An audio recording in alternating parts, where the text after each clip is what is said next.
Shoot, this is probably my favorite fight of the weekend. What's good? It's Wood.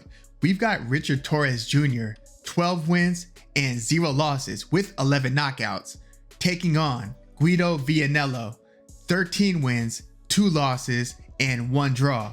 Richard Torrez Jr., if you watch any top-ranked boxing on ESPN, you know that they've been steadily building this former Olympic silver medalist, Richard Torrez Jr. They've been building him up on undercards, and he's been looking spectacular. He's got a very unusual style. He stays lower than most heavyweights. I mean, there are many big, just massive heavyweights in boxing. He's one of the smaller heavyweights, but he packs one hell of a punch. He's a southpaw, and he moves quicker than most heavyweights. They also do a lot to kind of tell you the story of, his education background, and he's got a interesting set of interests. Pretty intelligent dude, and he's from Tulare, California. So they've been building up the story of Richard Torrez Jr., just making him a very likable figure and featuring him on a lot of these top-ranked cards. And again, he's been passing the test with flying colors.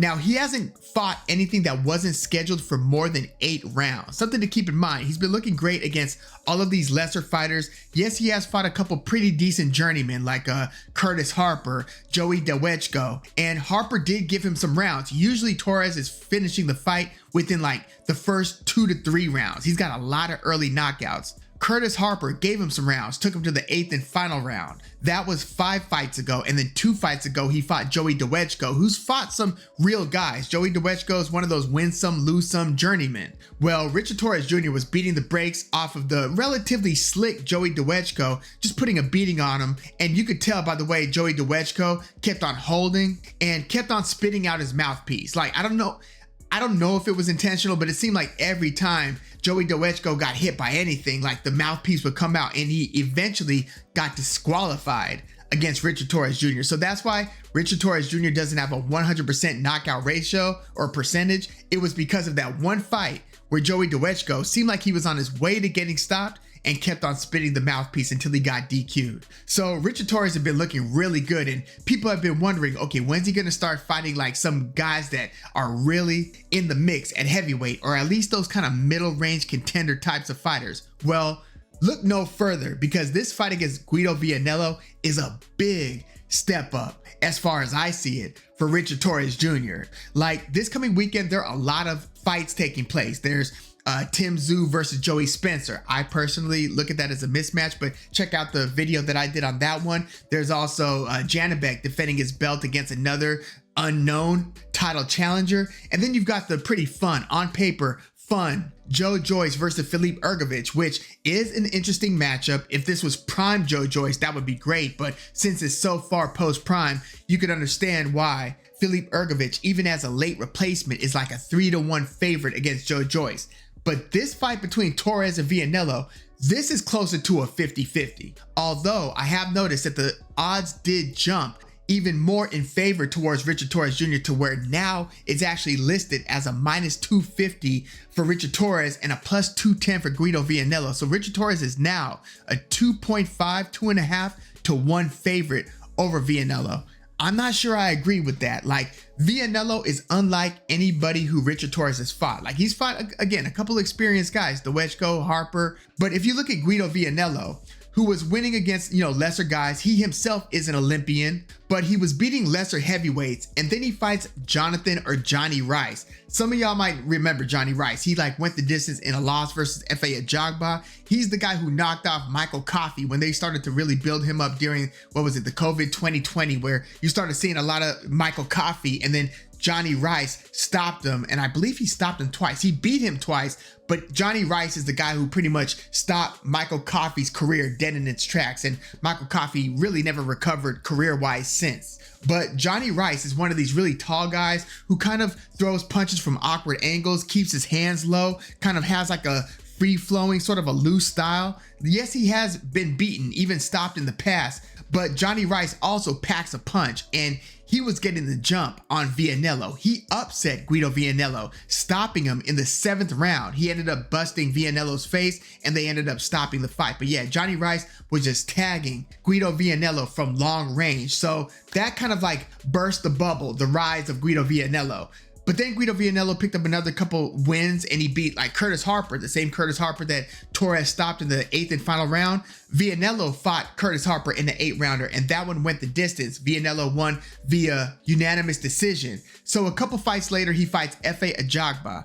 And I swear, Guido Vianello won like the first 3 rounds against Ajagba. He was giving Ajagba all kinds of work, beating him to the punch, kind of hitting him with nicely timed punches, nailing him with right hands. Like Efe Ajagba's pretty robotic. So when he throws his punches, he'll usually back straight up, doesn't move his head a ton. So Vianello would often follow him, take that extra step, throw the right hand, and sometimes catch Efe Ajagba. He had him rocked in the 2nd round. He had him hurt pretty badly. But after the 3rd round, Ajagba started to make adjustments, get his wits about him, started, putting his punches together more deceptively, and started evening the fight out over the rounds and into the middle rounds. Ajagba started winning the jab battle against Vianello. And Vianello is one of these guys, he's like pretty big. He's like 6'5", 6'6". He moves around a lot and he's pretty agile for somebody his size. So he's kind of a finesse fighter, but he was getting out jabbed in those middle rounds by Efe Ajagba.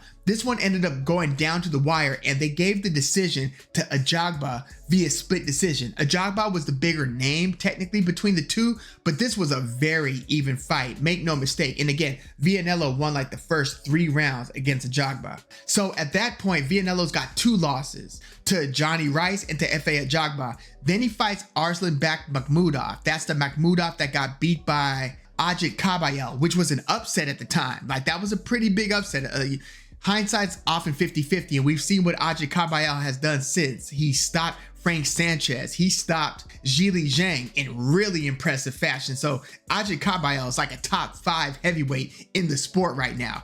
But at the time of Makhmudov versus Kabayel, it was Makhmudov who was kind of like the fee, fi, fo, fum, one of the giants in the division, kind of seen as one of the boogeymen on the outside looking in, kind of like a Martin Bacoli type reputation, different style, but big dude who most people really don't want to fight. Makhmudov was kind of that guy for a minute, but again, Ajit Kabayel stopped Makhmudov. Makhmudov returns to the ring, fights Guido Vianello, and Vianello just starts boxing circles around Makhmudov. He's getting off first, he's out of range, then he's in range with his punches. He just made Makhmudov look slow and stiff. Not too dissimilarly, different style in terms of how Kabayel deconstructed Makhmudov and how Vianello did it, but Vianello just started busting him up at long range, and he was taking a lot of chances. Like Makhmudov, if anything, hits hard, and Makhmudov continues to like just wing punches even when he started to take a beating. And the way that Vianello was fighting him, it was kind of like, ooh, like be careful, don't get hit by one of those bombs. But Vianello has proven to have a good chin. He had a good chin against Ajagba, Makhmudov, hard hitters.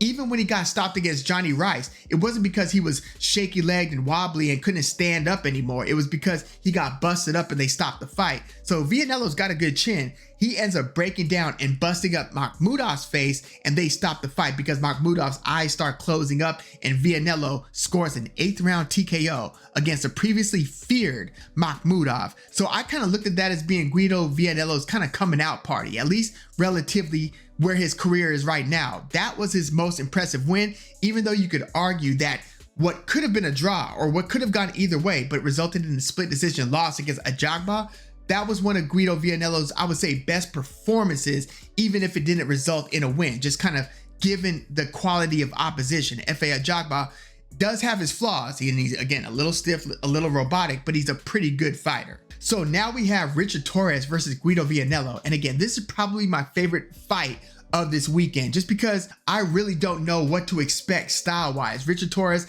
has this very explosive, very quick, and he often makes like these nice feints and nice movements that kind of throw the anticipation of his opponent off. So they don't know when he's going to launch these vicious, explosive attacks. Again, he's a southpaw too. There was a moment in Vianello versus Ajagba where Ajagba turns southpaw and has some success in those first few moments, and then Vianello started to make adjustments, started hitting Ajagba with some right hands. Then Ajagba went back into his conventional stance. But Torrez is a low standing. He's only 6'2", Vianello 6'6". So you've got the low Richard Torrez who's coming up with bombs. And again, he's a very quick fighter. Although I suspect being that he doesn't go the distance often, yes, he did go into the 8th round against Curtis Harper, but you look at Curtis Harper, look at his physique and so forth. He's not like the best conditioned guy, even though he's a relatively durable and pretty experienced guy.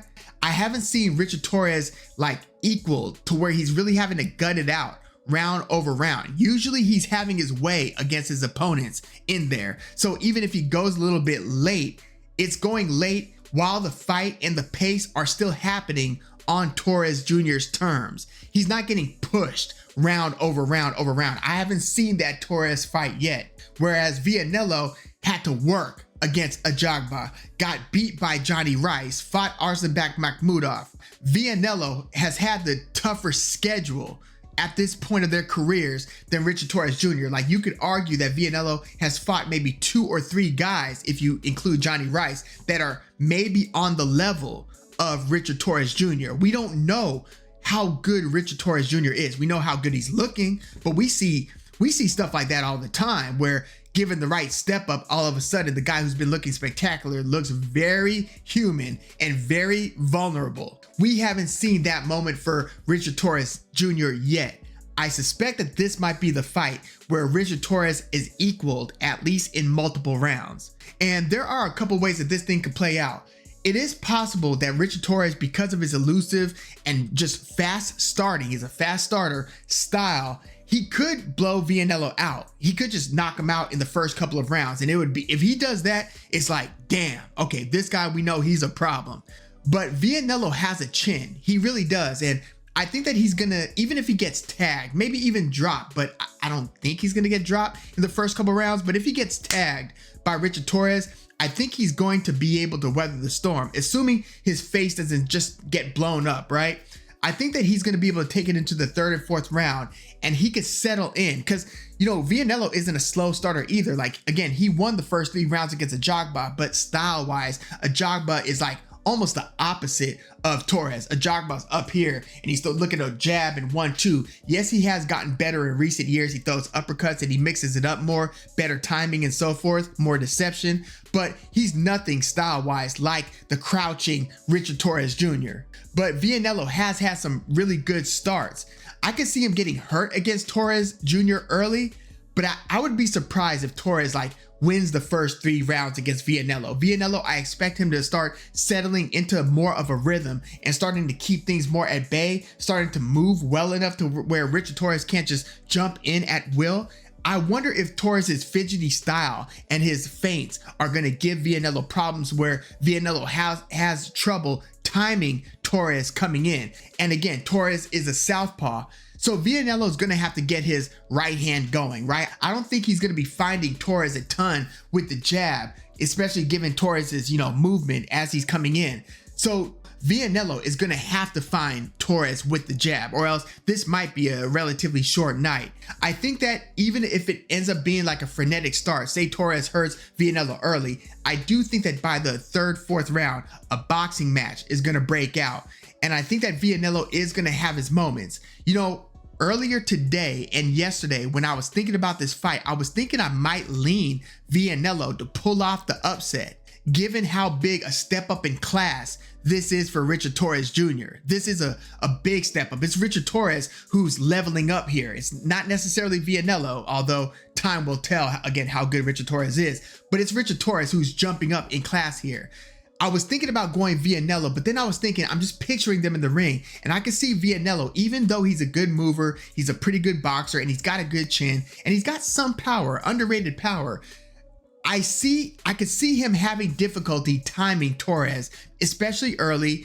I could see Torrez's style of movement giving him issues, but I do think Vianello is going to start tagging him with some right hands. They're going to have tie-ups, and there's just going to be more fatigue than we're used to seeing in the generally short Richard Torrez fights. Like, this one is, Richard Torrez is, again, his first 10-rounder, not a 12, but this is a 10-rounder.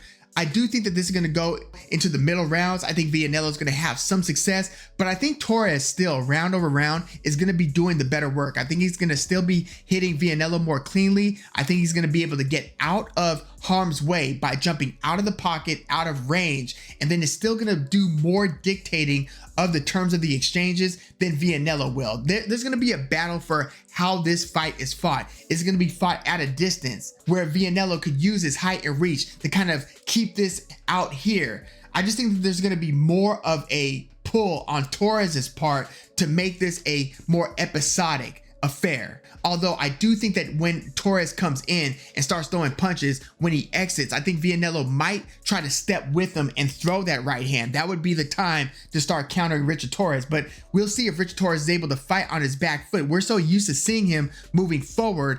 Can Guido Vianello start backing Torrez up? If he can't, this is going to be a tough night for Vianello, and I think that he's going to struggle with that. I think he's going to have moments and he's going to try to back Torrez up, and that's going to be a bit of a revelation depending on how Torrez handles that.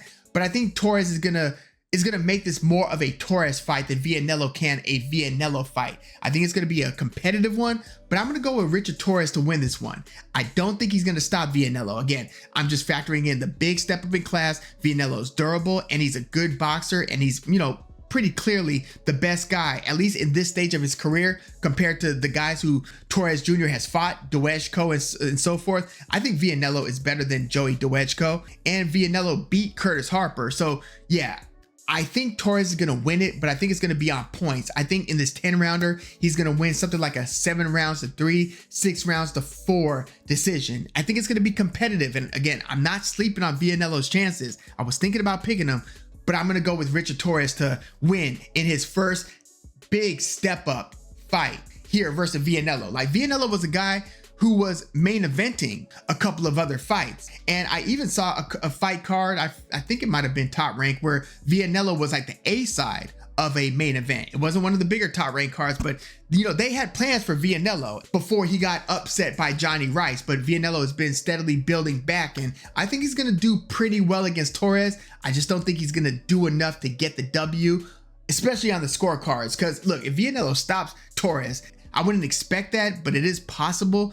I don't think it's gonna happen though, and I think that Torrez is gonna simply win more rounds with his episodic style. I think that Vianello is gonna have trouble managing range against the low, crouching, hard hitting, quick southpaw. And if Richard Torrez is able to make this like an 8 rounds to 2 fight, that would be big, because that would indicate that Richard Torrez more or less dominated, from a sweet science standpoint, dominated Guido Vianello. I don't think that's going to happen though. I think it's going to be more competitive than that, but I'm still going to go with Torrez via, I'll say unanimous decision over Vianello. But yeah, let me know your thoughts on this one. This is a sleeper fight, and this is a props to Richard Torrez for taking this step up, and props to Vianello, because Vianello knows that he's got to do something big career-wise, especially building off the momentum of beating Makhmudov. Both of these guys are in a good spot. I know Guido has 2 losses, but he's at a pretty good spot in his career, because again, even when he lost to F.A. Ajagba, it wasn't a demoralizing loss. It was a close, competitive, could go either way type of fight. But yeah, let me know what your thoughts are on Richard Torrez Jr. versus Guido Vianello. Will this be the fight where we really see whether Richard Torrez is the real deal or not, and how do you think it's going to play out? Let me know your thoughts in the comments, like the video, subscribe to the channel if you are into the fight talk. I'm Wood. Thanks for tuning in.